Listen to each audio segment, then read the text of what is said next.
We're gathered to look at the scholarship of Professor Brian Stanley through the book that Dr. Alex Chow and I edited as a Festschrift.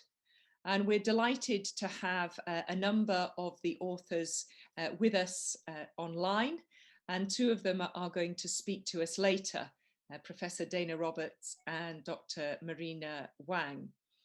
And thanks for your participation.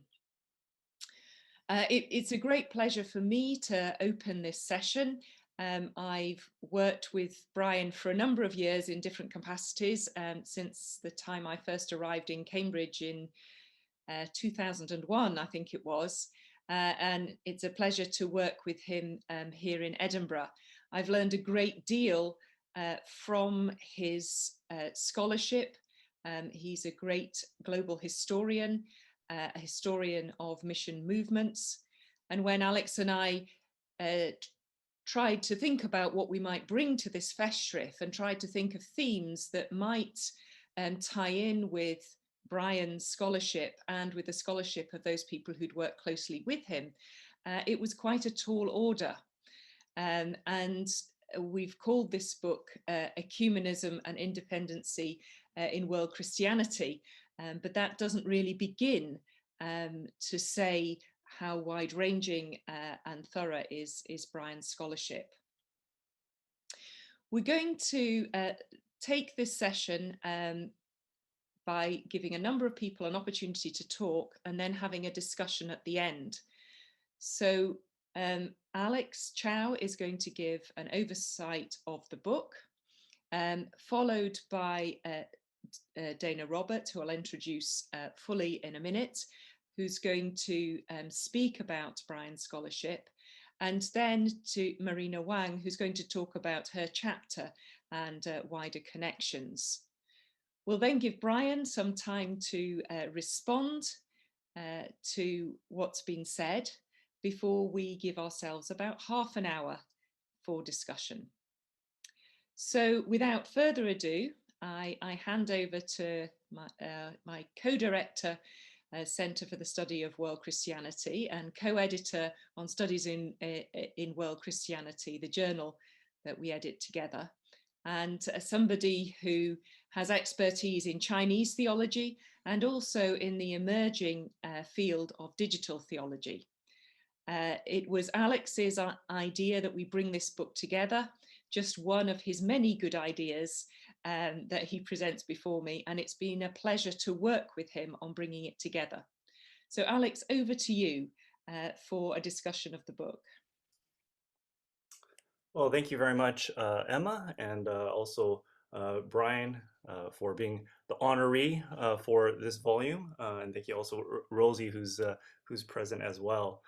It is a strange thing to have a book launch for a Festschrift, I think, as it is both celebrating the publication of a book as it is celebrating a person. And you may be interested to know that the seed of this project actually came into my mind many years ago, back in 2013. Brian, of course, was involved in the process of my employment in the University of Edinburgh. And after I arrived in September of 2013, Brian and I sat down in his office and we discussed a plan for the next 5 years of my career. And in a passing statement, Brian tells me that by the end of that 5 years, he should be retired. I was a bit shocked, partly because I didn't think Brian was that old. But it's also a shocker when you just start your post and the person who hired you tells you they're jumping ship. Needless to say, I walked away from that meeting thinking a little bit about his retirement. I knew very well of Brian's academic reputation and that he would be a person who would eventually have a book written in his honor. Over the years, I've read more of my esteemed colleague's writings and heard his academic presentations, but even more, I have sat in many meetings with him, watching him supervise graduate students and reading meticulous comments that he has written for their work. He's always one to note key bibliographic references that are missing, finding every grammatical and spelling mistake, and bringing insightful commentary alongside pastoral encouragement. After Brian made his official announcement many years later of his partial retirement, technically Brian's still employed by the university, Emma and I began discussing possible themes for the work. We consulted a few people, including David Bevington, who's on this call and one of the contributors, and we settled on ecumenism and independency. These two words that seem to be at odds with one another at times. But there are also two words which seem to capture so much of Brian's own work.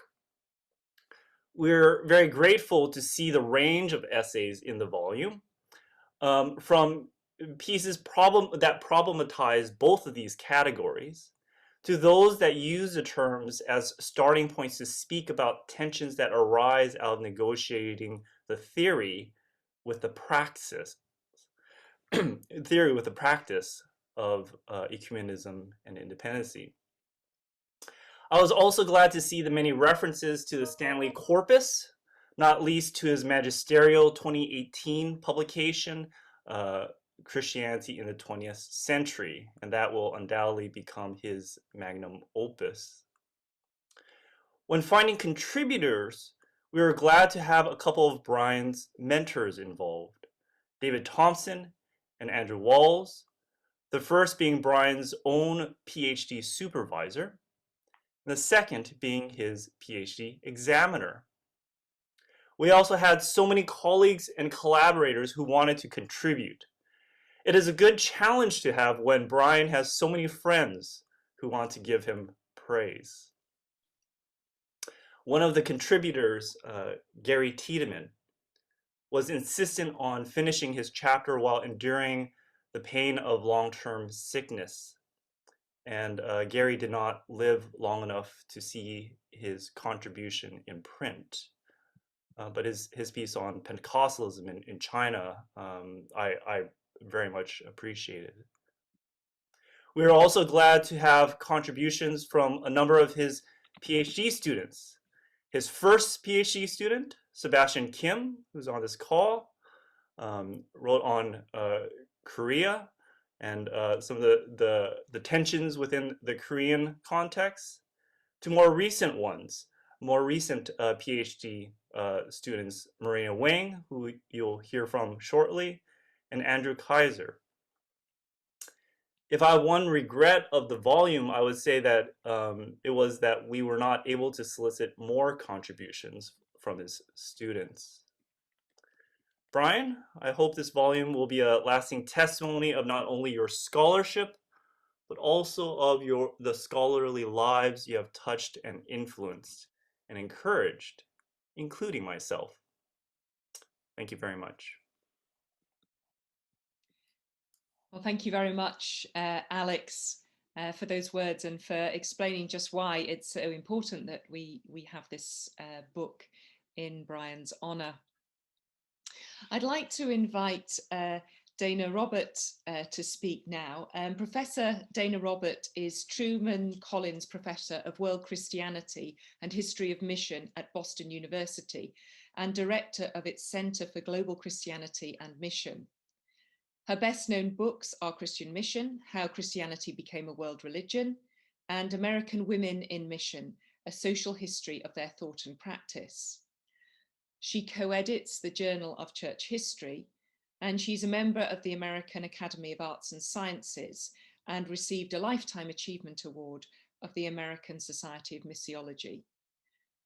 Dana contributed to Chapter 7, which is Sacred Music and Christian Transnationalism in 1920s and 1930s China and Japan, an essay which extended my knowledge of Dana's work. I very much appreciated her scholarship and her contribution to the development of world Christianity. And it's a real pleasure that she's able to be with us at the moment in what is a very busy schedule for her. So Dana, without further ado, over to you. Thank you, Emma. I'm delighted to be with you all today to pay tribute to Professor Brian Stanley upon the publication of this well-deserved Festschrift. I'm taking the opportunity to make a few general remarks about his work and his importance as a historian of mission and of world Christianity. The Festschrift well represents him, and I think it's an excellent piece of work. Brian Stanley is the Renaissance man of mission history. I would say he's arguably the greatest living historian of world Christianity working in the English language today. Now, I do not say this lightly. There are those who must be mentioned in the generation ahead of him, such as Adrian Hastings and in particular Professor Andrew Walls, on whose groundbreaking work we are all dependent. There are other peers whose level of detail and creative analysis must be mentioned alongside Brian's. But in terms of the combination of productivity, range, depth, insight, and influence, nobody can match Brian Stanley. The bibliography of his work at the end of the Festschrift lists 10 books, including edited volumes, 80 articles, and 15 sets of bibliographic entries. Now, these ample publications represent only the tip of the iceberg of his contribution to the field of world Christianity. So let me share with you a few reasons why I think Brian Stanley well deserves this excellent Festschrift we are celebrating today. I will conclude by mentioning some of my own personal favorites I have an extensive playlist of best of Brian, and I'll at least mention one or two at the end if I have time. The first thing to mention is Professor Stanley's shepherding of the North Atlantic Missiology Project and its metamorphosis into the Currents in World Christianity Project in the 1990s. The extensive work this required, both intellectually and administratively, beggars belief. Dozens of scholars from all inhabited continents, multiple conferences to be organized and staffed, stacks of papers for publication, and then, of course, organizing all this material into a book series with Erdman's Press, the Studies in the History of Christian Missions. Dr. Stanley had to block out most of the edited volumes, read and send back the introductions for revision, and in some cases, take over the editing himself. His series included manuscripts across a wide range of topics, such as Pentecostalism in India, the conversion of the Maori, the spread of knowledge about Africa through mission networks, the sociology of the Basel mission, global revivalism, and more. Dr. Stanley thus has his hand in the publication of some of the best work on mission history by scholars worldwide. Now, this editorial work laid a foundation for world Christianity as a historical field. A second contribution that is mentioned briefly in the Festschrift, but not pursued in detail, is Professor Stanley's prodigious work heading first the Henry Martyn Center at Cambridge and then the Center for the Study of World Christianity at Edinburgh. As a professor in a university-based divinity school and head of a research unit myself, I know something of the pressures that Professor Stanley faced in that position. He mentored doctoral students, he ran seminars, he kept his hand over library resources, including trying to preserve the Walls collection. He did his share of administrative work in the Faculty of Divinity, including acting as director of postgraduate studies. He cultivated the international ties of the center, notably by holding up the Edinburgh side of the Yale-Edinburgh Conference. Most importantly, perhaps, because of his hard work behind the scenes, he cemented the future of the center by paving the way for the hiring of a successor, Professor Emma Wildwood. This accomplishment is no mean feat. Without his combination of administrative competence, academic strength, and personal modesty, the center would not exist today. For those with experience in academic politics, we know that academic lines and academic centers are here today and gone tomorrow. I have seen some of the strongest programs in the world dismantled merely because the faculty did not like the last incumbent of the chair, or because the trend of the day marginalized the work of a program that did not make enough money, or was expendable to the Board of Trustees at a particular moment in time. Professor Stanley's great legacy includes passing the baton to the next generation. In academia, this is a heroic accomplishment that needs to be named, even if it is not on paper in the Festschrift, though of course is represented by the voices of his students and peers in the volume. Now let me say a few words about the publications of Professor Stanley. By choosing the theme of ecumenism and independency in world Christianity, the Festschrift underscores a few of the essential features of the Stanley corpus. The themes of ecumenism and independency represent several major trends in Brian's work. Some of these are mentioned in the able introduction to the volume, but I'd like to underscore what I find most compelling. First, the dialectic between ecumenism and independency is shorthand for the creative tension between the global flow of Christianity as a worldwide religion or discourse and local initiative. An excellent example of this is Stanley's recent big book on Christianity in the 20th century. The volume is structured around major international and global flows that represent Christianity as a worldwide religion. Then within each category, Stanley develops two different case studies that illustrate how that theme was manifested in particular contexts. So he has a dialectic between the global theme and the particular case study that shows clearly how the local and global cannot be separated and how they shape each other. So for example, his chapter on the church under siege deals with church-state relations and religious persecution. Its two case studies include the Catholic Church, the state, and religious practice in secular France, and Orthodox and Protestant churches in the Soviet Union. His chapter on Good News to the Poor addresses theologies of liberation, which is one of the major theological global flows of the 20th century. And here he compares Latin America and Palestine, the origins of Latin American liberation theology and the concept of Exodus. And then in Palestine, he calls searching for liberation without Exodus. So Stanley's grasp of the synthetic global flow and his analytical power for the local represent one of his most important contributions to the study of world Christianity, in particular, the history of the same.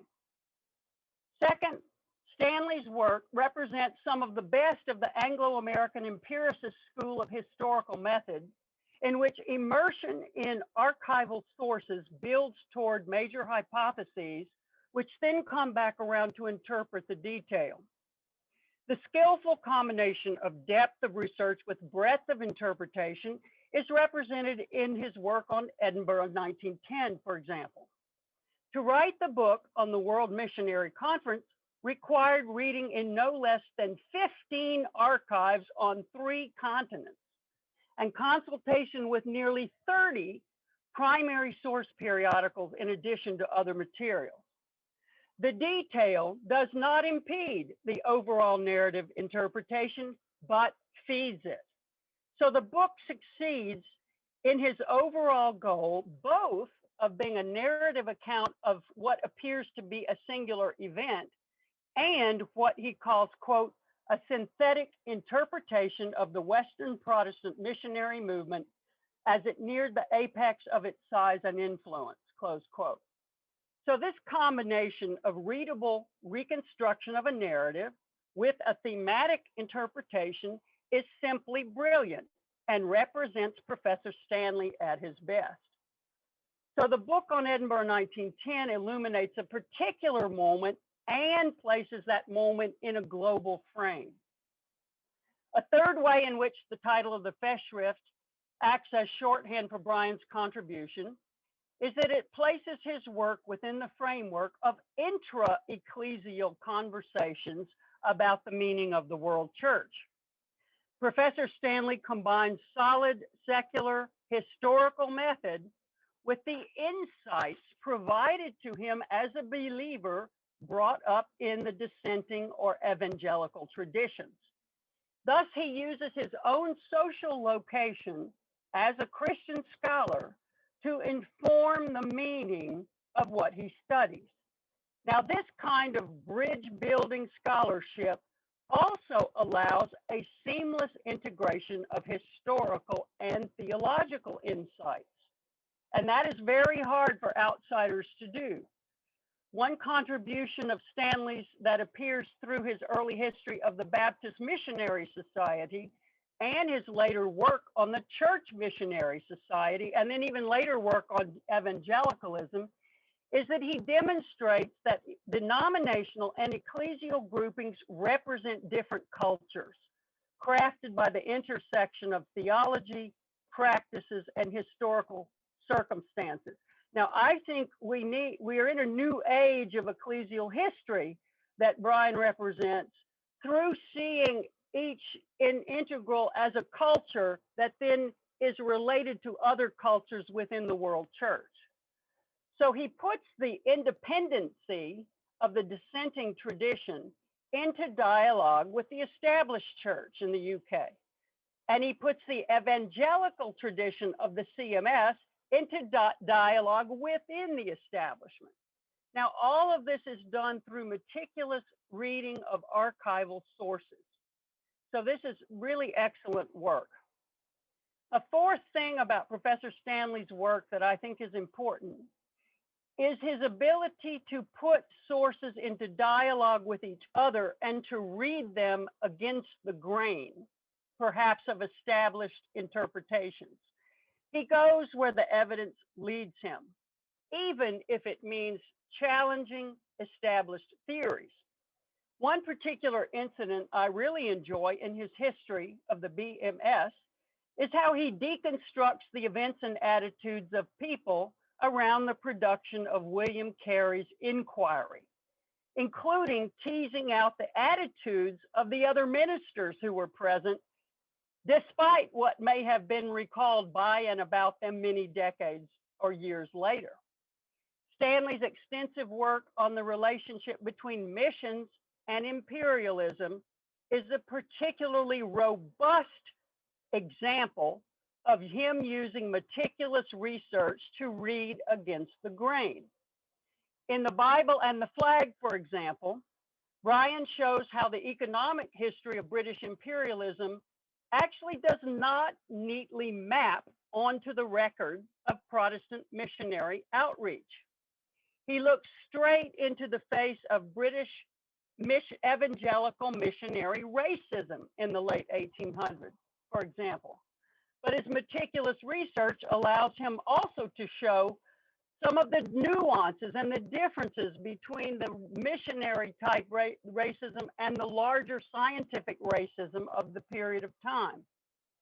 Dr. Stanley thus pioneers a carefully nuanced interpretation of the relationship between missions and British imperialism that marks the advent of an entire new school of mission history, one that uses modern historical research, and it moves beyond both hagiography on one side and the vilification of missions on the other. He goes where his data takes him, and he's not afraid to read that material in light of the overall framework in which he's working. Now, I need to draw my reflections to a close, but I want to do this by mentioning one particular personal favorite of mine from the best of Brian Stanley, and I have many, but this is his introduction to the edited volume, Christian Missions and the Enlightenment. Brian is a master at writing an introduction to a volume that draws upon other people's work to make a, a new or important scholarly point. Again, this is no mean feat. The essay is a very useful analysis of the relationship of Protestant missions to modernization, of evangelical revival to scientific modes of reason, and a summary of features often grouped together under the concept enlightenment.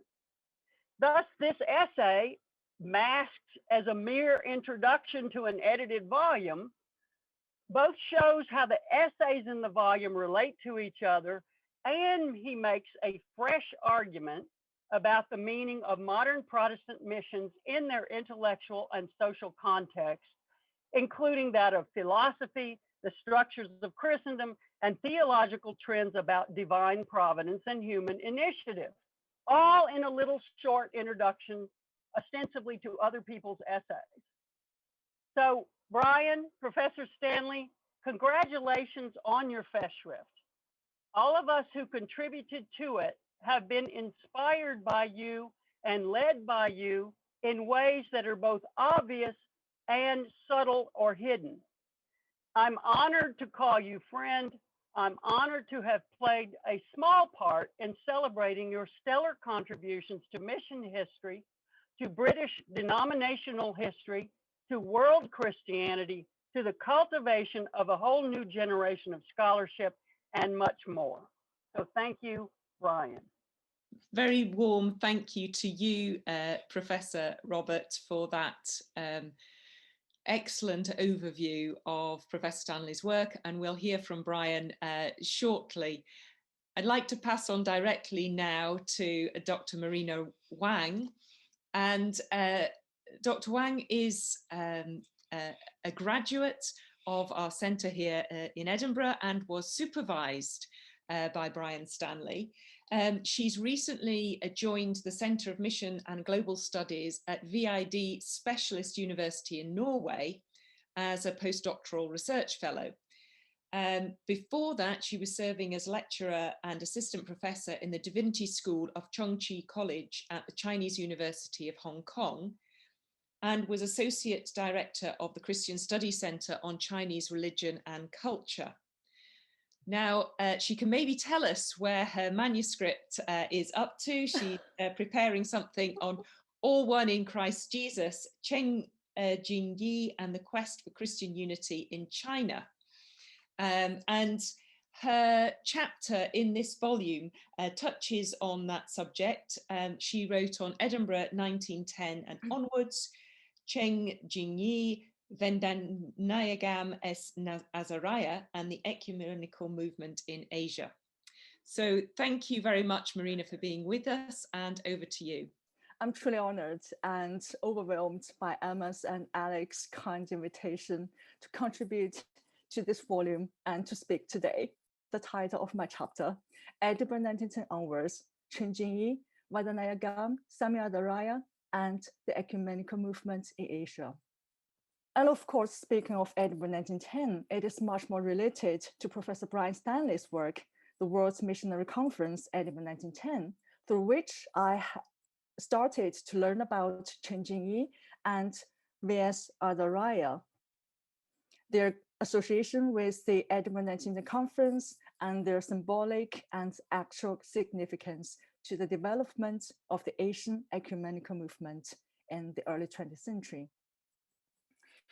Like many Chinese Christians today, or even since the 1980s, 10 years ago, I only heard of Cheng Jingyi's name through possibly some written church records or church leader name list, yet has neither actual knowledge of who he was nor what he did. And the majority of the mainland Chinese church today may have not even heard of him, and mostly regard their non-denominational phenomenon, a product after the PRC was founded. It was Brian, who was my supervisor at the time, since he moved to Edinburgh in 2009, that pointed me to Cheng Jingyi.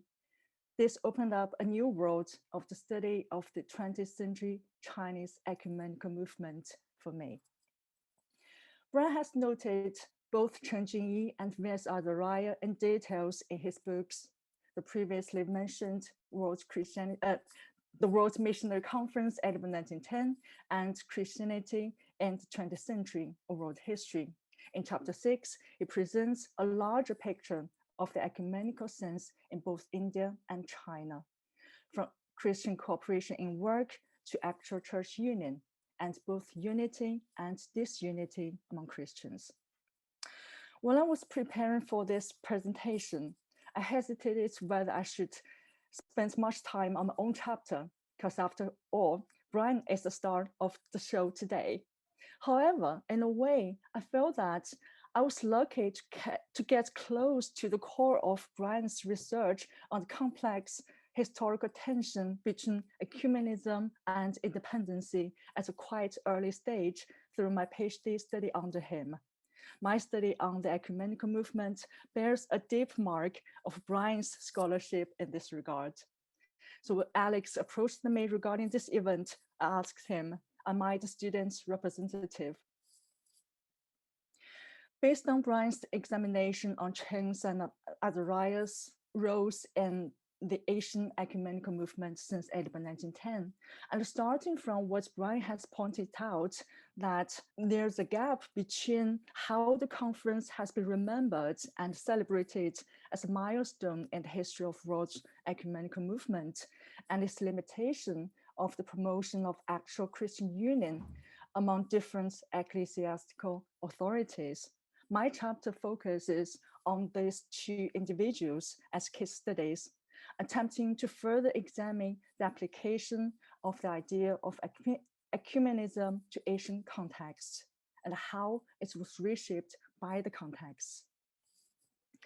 What I hope to demonstrate in this chapter, first of all, is both Chen Jingyi and Azariah spoke of their ecumenical visions in a contextualized and church-centric tone, with pragmatic concerns generated in their own localized circumstances, either to solve the question on what church form to adopt alongside the demand for church independence in China, or to heal India's ethnic and social divisions, the caste system.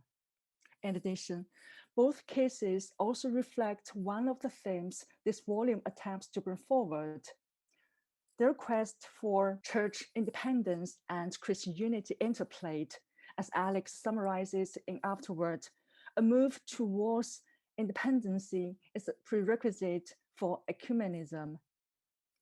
In the cases of China and South India, the demand for independency of both the church and the nation served as the dynamics of the advocacy of ecumenism. The examination of their ecumenical journey should be put into a broader sense of the 20th century nationalist movement in both lands. Yet in the meantime, as Brian reminds us, the ecumenical spirit manifested by both of them has gone beyond a simply nationalistic one. Its scope bore both interdenominational and transnational features. Further, what I wanted to emphasize more in this chapter is how this interplay between ecumenism and nationalism or independency varied in each individual context.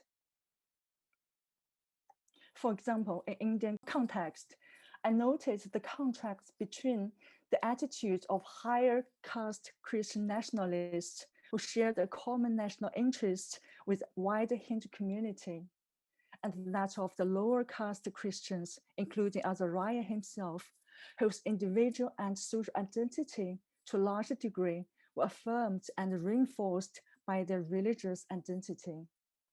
Whilst in the case of China, changing its ecumenical scope and his social consciousness joined popularity among Chinese Christian elites, mainland Protestant church leaders, and particularly YMCA and YWCA activists.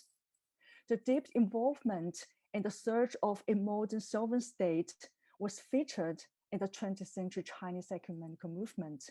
To some degree, like Indian Christian nationalists, they aspired to and had say in sharing the nation's fate and future. They attached much weight to their own national identity, and they blueprinted a national church which would exhibit a clear national identity and formulate a Chinese indigenous expression of Christianity on the one hand, and on the other, embrace a spirit of internationalism or ecumenism and a sense of belonging attached to the Church Universal. This twofold characteristic is also demonstrated in Professor Dana Roberts' chapter on sacred music and Christian transnationalism. The sense of internationalism these Chinese Christians advertised did cause certain tension with the narrow and more absolute sense of nationalism. This was to some extent also the case for Azariah, but still, I would argue that the type of internationalism manifested by Chen Jingyi and many other Chinese ecumenists was very close to the nation-centered internationalism. Even though it succeeded in bridging their desires to maintain friendly relations with other nations and Christian fellows, it was usually the national interest took priority when the political climate changed internationally and domestically. So this is what I attempted to stress in this chapter. The uneasiness between ecumenism and nationalism in China and South India differed from each other in terms of the causes, agendas, primary concerns, and social and denominational backgrounds of the actors involved.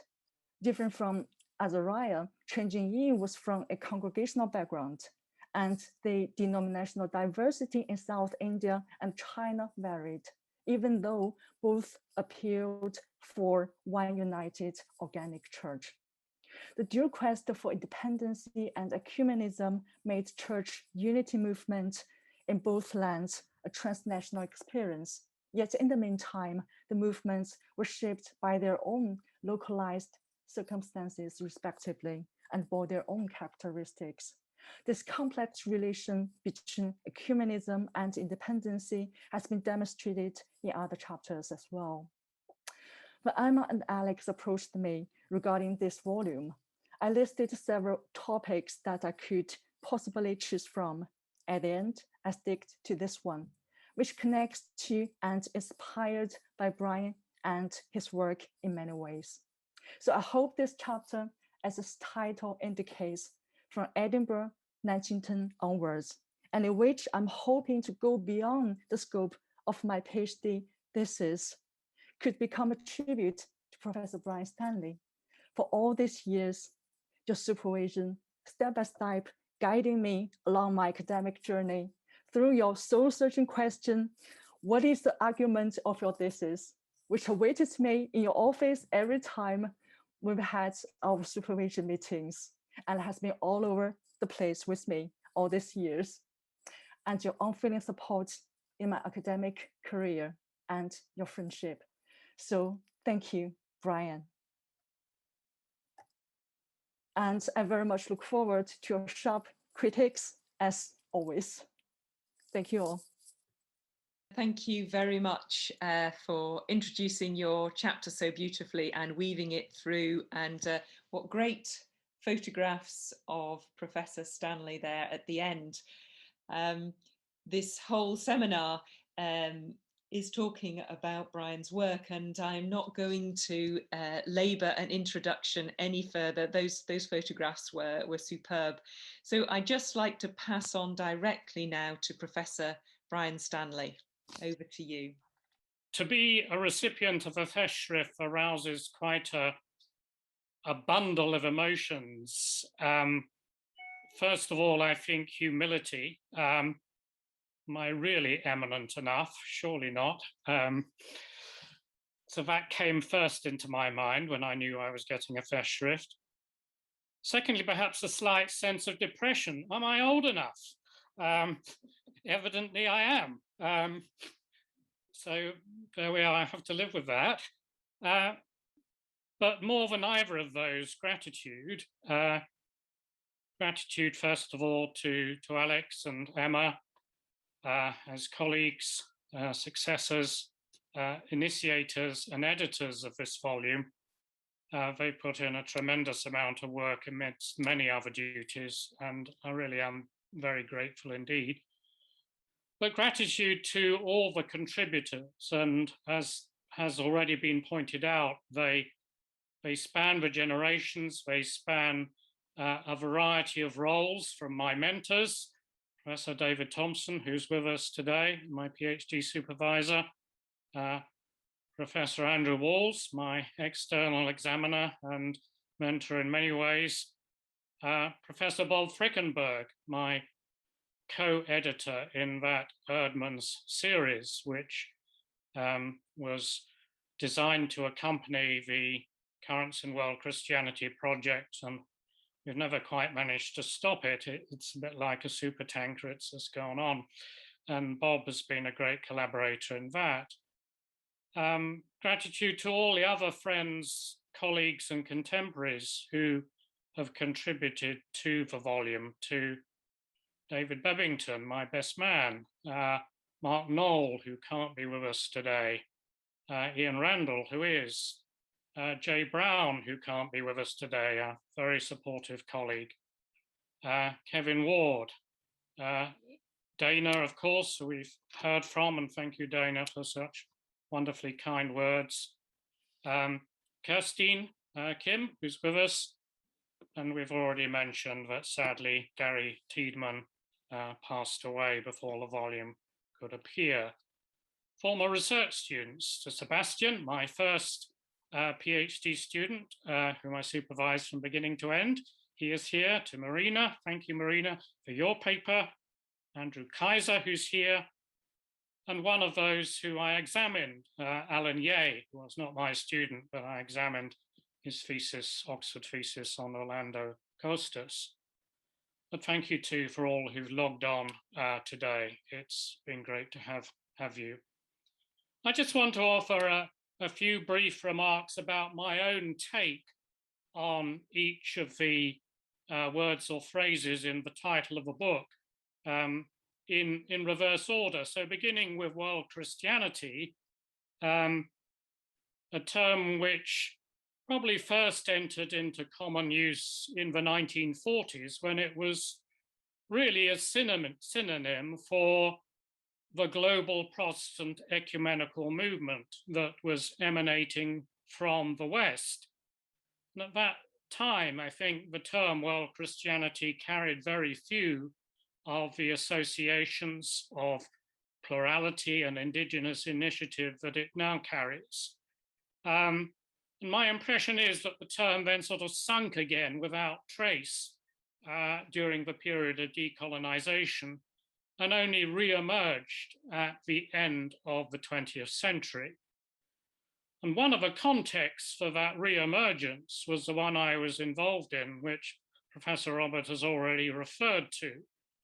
In 1996, I had the privilege of taking directorship of a new project in the Divinity faculty at Cambridge under the name the North Atlantic Missiology Project. It wasn't a title I chose or particularly liked, to be honest. It was confused with NATO at one point. And when we got to the second phase of the project, when we effectively merged with another project, we had to choose a new name. And the name was Currents in World Christianity. So about 1998, the title changed from North Atlantic Missiology Project to Currents in World Christianity. Now, those of you who know me know I'm not the greatest exponent of theory, and no great theoretical sophistication, I think, attached to my choice of the new title. But what it did signal was a much needed southward shift away from Eurocentric or American-centric perspectives on North Atlantic missionaries to indigenous actors, both missionaries and receptors, and the diversification of the styles of Christianity which were emerging in the 19th and 20th centuries in the Southern Hemisphere and in the East. So that was really how I got on board with world Christianity. And the term does seem to have mushroomed and become generally accepted over the last 20 years. It's still important, I think, to remind ourselves that the West remains part of the world. That's a truism. But I do think we need to resist gently those approaches that want to draw an absolute geographical divide between the West as being the Christianity of the past, the non-West as the Christianity of the future. That may be how it looks at the moment, but history doesn't always work that way. We'll have to see. World Christianity means world Christianity, not simply the Christianity of the majority, however important that is at the moment. Secondly, independency. The first thing I think I'd want to say is independency is the converse of dependency. And my academic career has been devoted in quite large measure to assessing on the basis of historical evidence how far first the missionary movement and then the spread of world Christianity have in reality, as opposed to mythology, been dependent on Western imperial priorities, structures, and protection. And I've set out to question the more homogenizing forms of post-colonial orthodoxy that seek to reduce the missionary movement to a mere byproduct of the so-called imperial project. Yes, of course, the missionary movement was dependent on empire in all sorts of ways, but that convergence was never absolute, and divergence was often quite marked. If we turn to indigenous Christianity, that was less dependent still. We often find it flourishing most where the Western imperial presence was weakest. I think that's true if you look at the geography of Christianity within India, or after it had been withdrawn, as in China. So by choosing to study world Christianity, we're ultimately affirming that non-Western Christians have their own autonomy of Western colonialism. They hence carry their own validity as free agents who have made their own independent religious choices. So that's the first reflection on independency. The second one is that independency is also an ecclesiological principle, a way of being church. My roots are in the free church tradition, Congregationalist and Baptist. And these traditions emphasize the independence of the church from the state, and also that the vital forces of Christian life and theology flow upwards from local lay receptions of the gospel, not downwards from denominational hierarchies and ecclesiastical authorities. I think the same principle applies on a global scale. In studying world Christianity, we are encountering and affirming multiple local appropriations or incarnations of the gospel.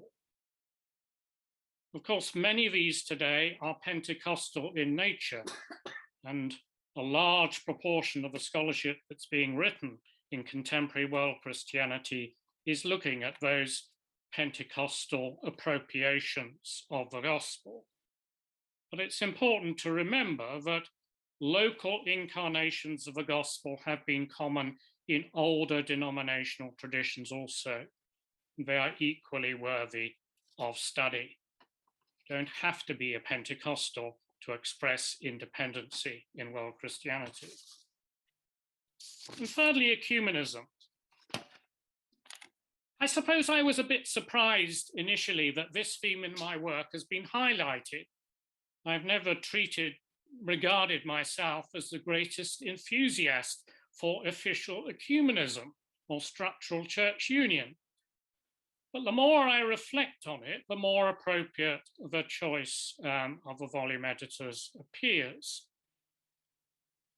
This is partly because my own life has been profoundly shaped by participation in non-denominational Christian organizations, particularly evangelical youth organizations when I was young, Crusaders, the InterVarsity movement. And then through my career, by exposure to a broadening range of Christian traditions. My first job was at Spurgeon's College, a Baptist college. The second job was at Trinity College, Bristol, an evangelical Anglican college, but one in which increasingly there was ecumenical teaching. And I moved back to Cambridge, and after directing the Currents in World Christianity project, worked in the Cambridge Theological Federation as director of what is now the Cambridge Centre for Christianity Worldwide. And there I taught students from every denomination, I think, except my own. Congregationalists, Methodists, Anglicans of all varieties, URC, Catholic, Orthodox, and maybe a few more. And then came up to Edinburgh to teach in a college with Presbyterian roots, but a very wide range of Christian and indeed non-Christian traditions represented among staff and students. So ecumenism has, in that sense, been part of my life, and it's enriched me enormously. But I think the term is also appropriate. It's because I'm convinced that ecumenism, in the broader sense expounded by the volume, is actually intrinsic and essential to the coherence and identity of Christianity as a world faith. I would still say a single world faith. Ironically, since my departure from Cambridge, the Cambridge Divinity faculty has enthusiastically adopted the study of world Christianity within its permanent structures, and I'm very glad about that. And they've adopted the title World Christianities in the plural, and I know what they mean, and it's really important to emphasize diversity. But if we were to imply, and I'm not saying that Cambridge does, if we were to imply that there are simply an infinite number of fragmented Christianities without any boundaries, then I think we would have abandoned as hopeless the quest for Catholicity. And I think we need to rediscover and protect the idea of the unity in diversity of a Christianity that is now thoroughly global and multicultural. And exploring the paradoxical and very complex relationship between ecumenism and independency that Marina in particular has just commented on is integral to that quest. And it should be a priority for Christian scholarship, whether historical or theological.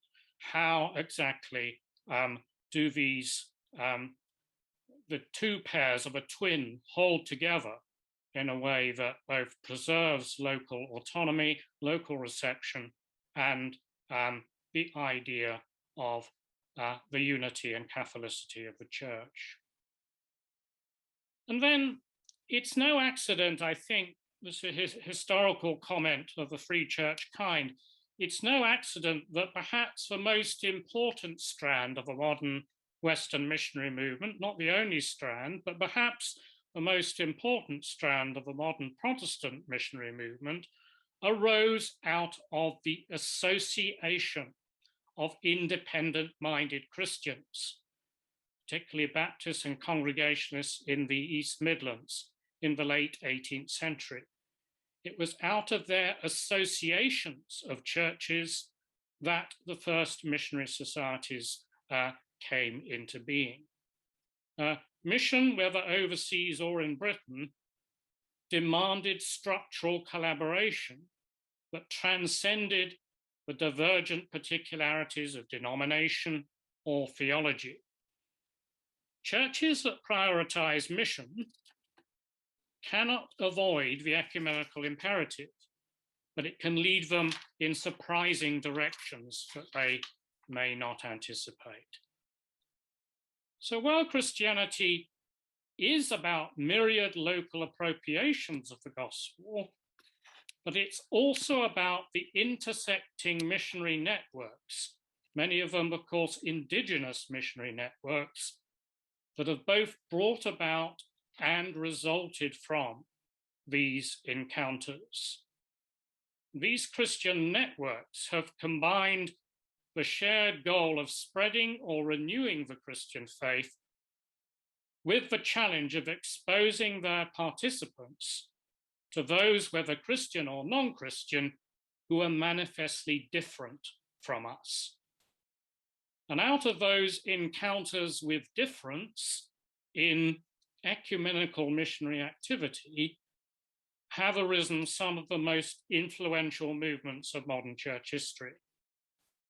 The World Missionary Conference 1910 would not have been possible without the student Christian movement in late 19th century Britain especially.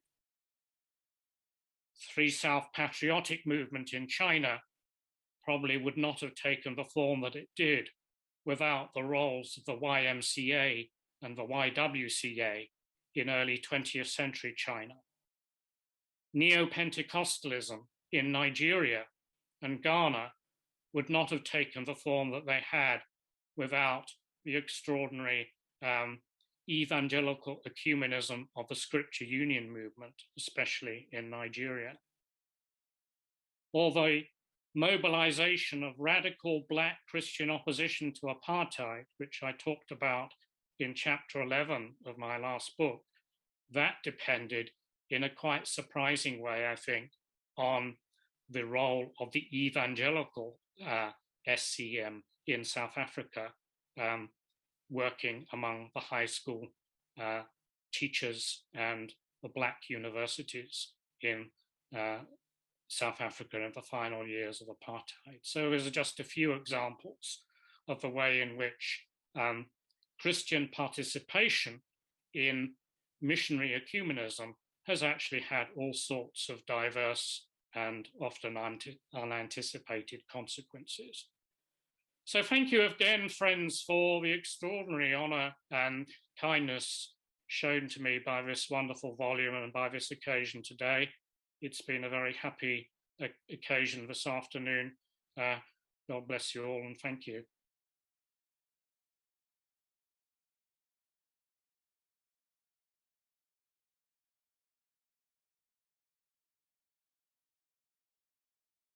David Bevington. Thank you very much. It is absolutely right. I'm sure that our emphasis today should be on world Christianity. However, I would want to suggest that this study of world Christianity is very much rooted in Brian, in his particularity in his PhD. His PhD is not about world Christianity. His PhD is about British Christianity. It's ever so domestic. No, it's about domestic Christianity in Britain and the world, but it's definitely concerned with home support, and this is the title, Home Support for Overseas Mission in Early Victorian England. And I'd be awfully sad if the scholarly world forgot both that foundation and the insights of that thesis. That is how I, for one, I'm sure others too who have this experience, have come to understand the whole missionary movement of the 19th century in its denominational diversity. In fact, I see faces on the screens today of others who've had that same experience. Let's not forget the foundation as we admire the superstructure. Thank you.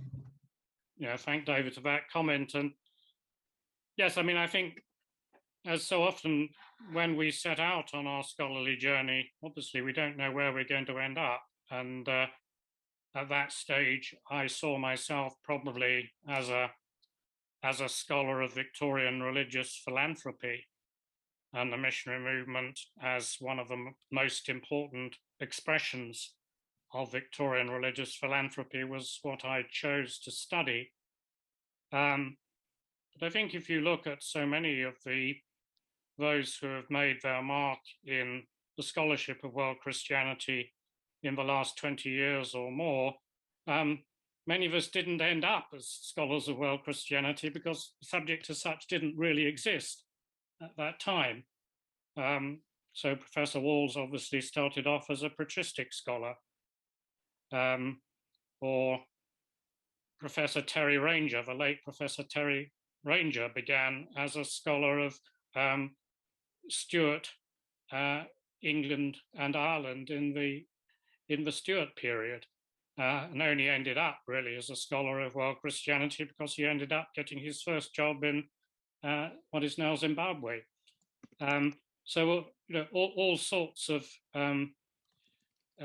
events contrive to shape the course of our career in ways that we don't anticipate, but we remain deeply influenced by, and I hope grateful to, the roots from which we come, the quarry from which we've been dug, in a sense. So thanks, David. While editing the volume, one of the things that really struck both myself and Emma was the eastward shift of the volume. As in the volume, some of the contributors surprised us by wanting to put papers or chapters that were focused on have a focus on China or East Asia. I know Dana's piece touches on East Asia. Kevin's piece as well as Jay Brown. And we were wanting more of a geographic spread than what ended up happening. And I wonder if you could reflect a little bit about that and vis-a-vis your career in world Christianity as it's unfolded. Yeah, I mean, yes, it might have been nice to have had a few more contributions on Africa, but as a volume editor myself, I know that you never quite manage to reproduce your ideal intellectual vision of the shape of a volume, and it always develops a life of its own. And it's been, I think, noticeable in Yale Edinburgh conferences in recent years that the growth of interest in East Asian, particularly Korean and Chinese Christianity, has been very marked. Not that African Christianity has dropped out of the picture at all. But yes, I mean, my first exposure to what we now call world Christianity was to African Christianity. As an undergraduate in the history faculty in Cambridge, I did a paper on African history. I didn't do one on Chinese or Indian history. And I did as much African Christian history as my supervisor, John Iliff, would allow me to do. And that was sort of the beginnings of my real interest in the missionary movement. And my first published article was on the Balokole East African Revival, which I wrote and published before I finished my PhD. So, yeah, I've always had that strong interest in Africa, and I hope that in centres like Edinburgh, we can continue to reflect that. The problem so often has been that economic realities make it harder for African than for East Asian scholars to take the academic opportunities that are now available in centres like Edinburgh or Boston or Yale or Princeton. And that's a financial question that we're still grappling with, as you're well aware. Thank you. I see Professor David Thompson's hand is up. Good to have you with us. Thank you. It's been a fascinating afternoon so far, and our time is nearly over. But one thing that struck me in the volume was that there was scarcely any mention of the Roman Catholic Church, and even less of the Orthodox churches. Now, there are fairly obvious reasons for the latter, but I think one of the things I felt when writing my essay was that the issues surrounding the way in which Roman Catholics engaged in overseas missions are a fascinating area for investigation.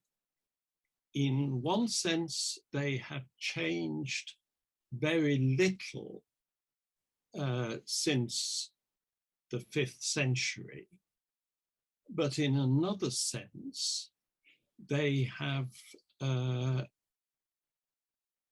been tremendously affected by the changes in the world.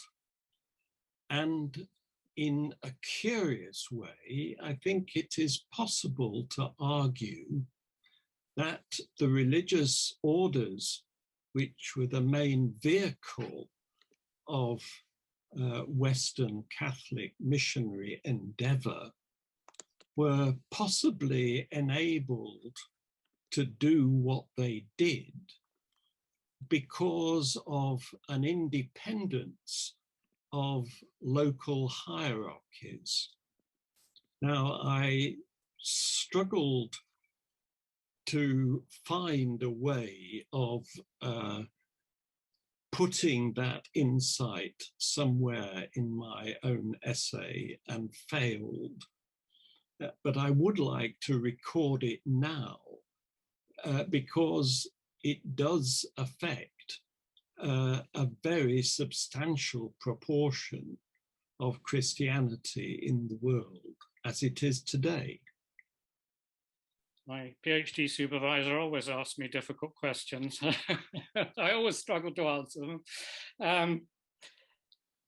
Yes, I think that's absolutely right. There is still, even in this ecumenical age, an enormous gap in the historical scholarship between Protestant-centered and Catholic and perhaps even more Orthodox-centered approaches to mission and world Christianity.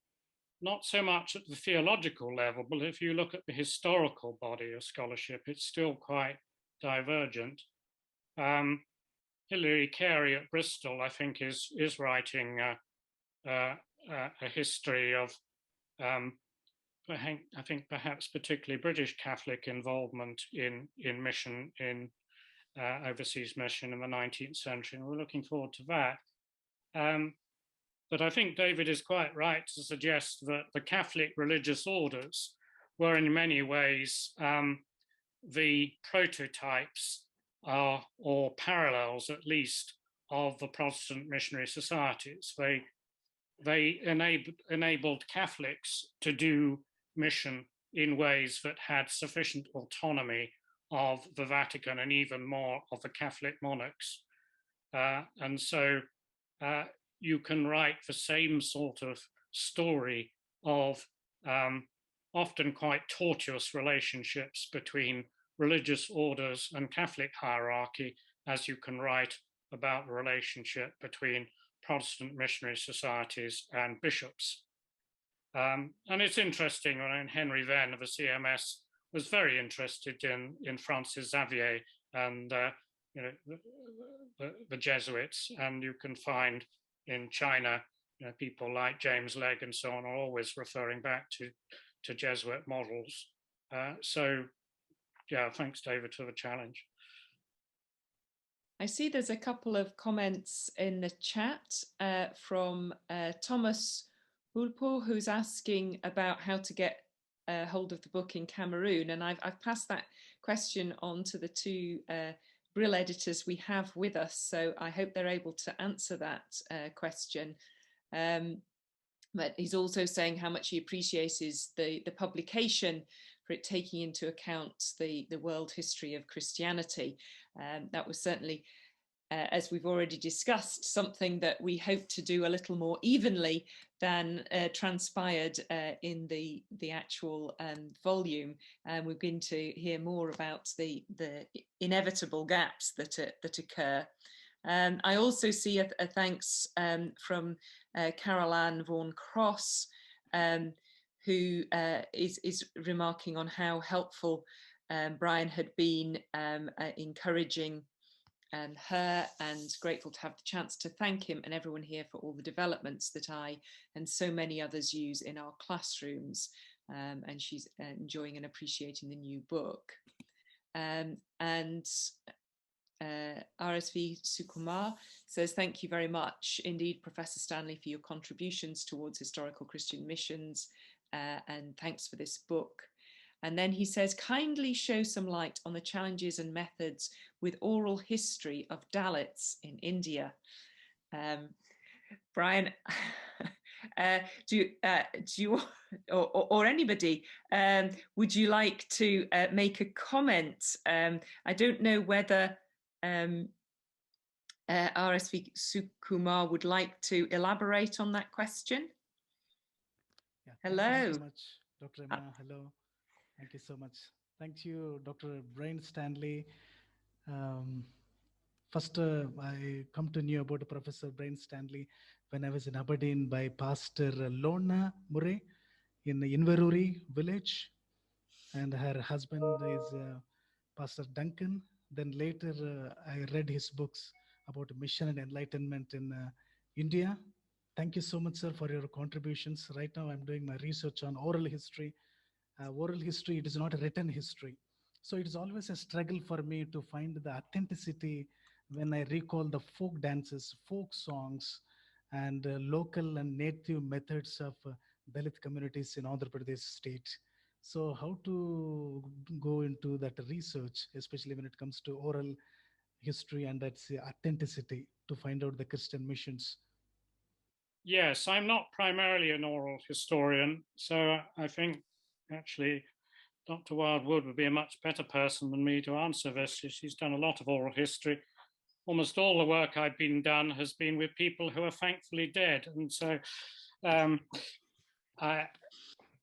much more comfortable with written sources. But if we are to write the modern history of Christianity that is rooted in local communities, oral history is indispensable. And the only way to challenge unhelpfully broad generalizations or dominant group interpretations of history is to talk to ordinary people and to listen to what they say. Now, that it may be that their own memories are imperfect. If they're anything like mine, they are. But nonetheless, that is the challenge facing the oral historian, is to seek to challenge dominant orthodoxies by working at grassroots level. Now, you have to work at more than one grassroots location in order to say anything really significant, probably. Though, goodness knows, a number of anthropologists have done extraordinary work on extraordinary small groups of people.